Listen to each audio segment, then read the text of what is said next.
Welcome back sa Free Thinking Pinoy Channel. Ang Middle East ang isa sa pinupuntahan ng maraming Pinoy para maghanap ng trabaho. Ilan sa mga bansa rito ay Saudi Arabia, United Arab Emirates, Qatar at Kuwait. Kung hindi mo alam, tinawag itong Middle East dahil nasa gitna ito ng Europa, Africa at Asia. Ibang-iba ang kultura at tradisyon sa Middle East dahil karamihan sa mga tao rito ay deboto ng relihiyong Islam. Kapag sinabing Middle East, siguradong mayaman ang mga bansa riyan. Yumaman ng husto ang Middle East dahil sila ang naging pangunahing supplier ng langis sa buong mundo. Yun nga lang, kahit na mayaman ang lugar na ito, may mga lugar sa Middle East na nababalot ng takot dahil sa hindi matapos-tapos na giyera at gulo pagitan ng magkakatabing bansa. Kada taon, maraming tao ang naaapektuhan sa sigalot ng magkakaaway na pangkat. Ngayon pa nga lang laman na ng balita ang digmaan sa pagitan ng Israel at Iran. Kahit na mukhang mapanganib at nakakatakot ang buhay sa Middle East, naging tahanan naman ito ng mga nagagandahan at misteryosong hayop na dito mo lang matatagpuan. Ang mainit na desyerto rito ang naging perpektong lugar para tirahan ng mga ibon na may natatanging talento at husay. Kaya naman sa videong ito, iisa-isahin natin ang mga makukulay at nakakabilib na ibon ng Middle East at bakit dapat mo silang makilala. Umpisahan natin ang kwentuhan sa ibon na matatagpuan lamang sa Saudi Arabia, ang Asir Magpie. Sa unang tingin, aakalain mong isa itong uri ng uwak. Tinawag itong Asir Magpie dahil matatagpuan lamang ito sa rehiyon ng Asir kung saan maraming puno ng juniper. Espesyal ang trato ng mga tao rito dahil ang Asir Magpie ay nanganganib ng maubos. Ilan sa tinuturong dahilan ng pagkaubos nito ay ang pagkasira sa kanilang likas na tahanan. Kakaunti na lang kasi ang natitirang gubat sa Saudi Arabia at patuloy pa itong nababawasan para gawing syudad o minahan ng langis.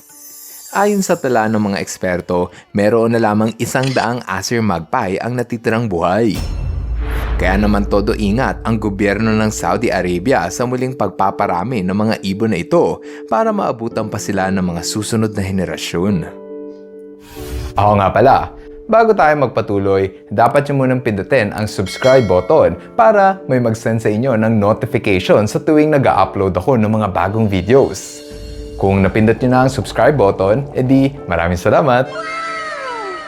Tumungo naman tayo sa bansang Iran kung saan matatagpuan ang pambihirang ibon, ang Iranian Ground Jay. Kakaiba sa lahat ang ibon na ito dahil kesa lumipad, mas gusto nito ang palaging maglakad. Kaya nga ito tinawag na Ground Jay dahil mas madalas pa ito sa lupa lalo't wala naman masyadong puno sa paligid. Sa tuwing nasa lupa, naghahanap ito ng makakain gaya ng insekto, butike, mga mani at buto ng halaman. Dahil sa patuloy na giyera sa pagitan ng Israel at Iran, apektado ang mga native na hayop gaya ng ibon na ito. Kaya nga ang Iranian Ground Jay ay malapit na ring maubos dahil palaging binobomba ng mga sundalo ang kanilang likas na tahanan. Kawawang mga ibon. Ang pangatlong bansa na ating pupuntahan ay ang Egypt at dito matatagpuan ang mga steppe eagle. Ang agila na ito ay ang napiling pambansang ibon ng Egypt dahil bukod sa maganda, sumisimbolo rin ito sa kalayaan. Ang steppe eagle ay matagal nang nakaukit sa kultura at kasaysayan ng Egypt. Makikita pa nga ito sa mga sinuunang hieroglyphics sa pader ng pyramids. Hanggang sa watawat ng Ehipto, makikita ang imahe ng steppe eagle na siyang pinagayahan rito. Malakas, matapang at matalino. Ito ang mga katangian ng agila na siyang tinataglay rin ng mga tao sa Ehipto, kaya ito ang napili nilang pambansang ibon. Next, tumungo naman tayo sa Turkey para makilala ang Krupas nuthatch na dito mo lang matatagpuan. Ang mga ibon na ito ay madalas na nagtatago sa loob ng puno kung saan ay naging tahanan na rin ng kanilang pamilya.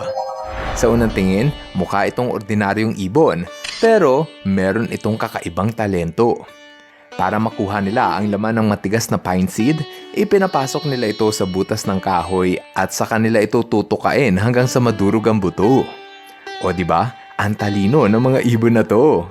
Kaya nga ito tinawag na nuthatch dahil sa husay nila sa pagbiyak ng matigas na buto na hindi kayang gawin ng ibang ibon. Dito naman sa Yemen, matatagpuan ang isa sa pinakamalaking lawi ng Middle East, ang Socotra Buzzard. Tinawag itong Socotra Buzzard dahil matatagpuan lamang ito sa isla ng Socotra, Yemen. Kilala ang isla ng Socotra dahil sa mga puno nito na parang hugis payong. Ang tawag sa puno na ito, Dragon's Blood Tree, dahil kapag pinutol mo daw ito, mukha raw itong dumudugo. Ayon sa tala ng mga siyentipiko, nasa 700 uri ng hayop at halaman ang endemic o dito mo lang sa Socotra Island matatagpuan. Mapalad ang mga Socotra Buzzard dahil naging paraiso nila ang ganito kagandang isla. Bukod pa riyan, naging tahanan rin ito ng Socotra Starling, Socotra Warbler, Socotra Cristicola at Socotra Scops Owl. Ang sumunod sa ating listahan ay ang Iraq at ang ibon na dito mo lang matatagpuan. Ang mga Iraq Bubbler ay mukhang ordinaryong ibon, ngunit masasabi nating espesyal dahil sa bansang Iraq lamang ito matatagpuan. Noong unang panahon, sobrang dami ng kanilang populasyon. Ngunit sa paglipas ng maraming taon ng pakikipaglaban ng Iraq sa puwersa ng Amerika, maraming lugar ang nasira at isa na rin doon ang tahanan ng mga bubbler. Sa ngayon, paisa-isa mo na lamang na makikita ang mga ibon na ito, hindi tulad noong unang panahon na nagkalat sila ng parang mga Maya. Kung hindi lang talaga dahil sa gera, marami pa sana sila. Ngayon, tumungo naman tayo sa bansang Oman para makilala ang Omani Owl. Ito ang uri ng kwago na tanging sa Oman mo lang makikita. Dahil sa disyerto ang Oman at kakaunti lang ang puno, ang mga kwago rito ay madalas mong matatagpuan na nakadapo sa bato. Mahalaga ang papel ng mga kwago sa lugar na ito dahil sila ang kumakain sa mga pesting daga na maaaring sumira sa pananim ng mga magsasaka. Meron itong malaki at matalas na mata, bagay na bagay dahil sila ay aktibo sa paghahanap ng pagkain tuwing oras ng gabi. Para sa akin, ito na ata ang pinaka-cute na ibon sa listahan at sa buong disyerto ng Middle East. Ngayon, bibisitahin naman natin ang bansang Syria para makilala ang kanilang pambansang ibon, ang Northern Bald Ibis. Ito ang pambansang ibon ng Syria dahil sa matagal na itong parte ng kanilang kasaysayan. Noong unang panahon, kinikilala ng mga sinuunang tao sa Syria ang ibis bilang alagad ng Diyos. Naniniwala ang matatandang relihiyon na ang bald ibis ang tagapaggabay sa mga tao para umunlad ang kanilang pamayanan. Kahit na naging maganda ang reputasyon ng bald ibis, nanganganib naman sila ngayong maubos. Noong 1950s, nagsimulang gumamit ang mga farmer ng kemikal at pestisidyo na kumitil sa maraming ibises. Hindi lang yan, ang mga dating tinitirahan ng ibises ay unti-unting sinakop ng mga residente ng Syria kaya't nawalan na sila ng tahanan. Sa ngayon, masugid na nagtutulungan ang mga concerned citizens at gobyerno para protektahan at muling paramihin ang pambansang ibon ng Syria. Dahil kung hindi, baka tuluyan na ring maubos ang kanilang pambansang ibon.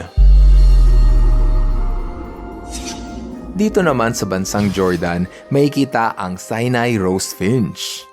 Tinawag itong Rose Finch dahil kakulay nito ang pink na rosas. Ito ang naging pambansang ibon ng Jordan dahil naaalala raw nila rito ang kulay ng The Red Rose City, isa sa pinakapatok at magandang pasyalan sa kanilang bansa. Bukod pa riyan, ito rin ang ibon na pinakanagkalat sa kanilang lugar. Sa sobrang pagkamangha ng mga Jordanians sa Rose Finch, isinama pa nila ito sa imprenta ng kanilang pera na $1. Ganyan nila bigyan ng halaga ang mga cute at kulay rosas na ibon na ito. Ang huling ibon na inyong makikilala ay ang Saker Falcon na matatagpuan sa United Arab Emirates. Ang UAE ang isa sa pinakamayamang bansa sa Middle East, kaya tama lang na napili nila ang isa sa pinakaprestihiyosong ibon para kumatawan bilang pambansang ibon. Ito ang Saker Falcon. Naging sikat ang pag-aalaga ng Saker Falcon sa kanilang bansa dahil isa ito sa pinakamabilis at pinakamalakas na lawin.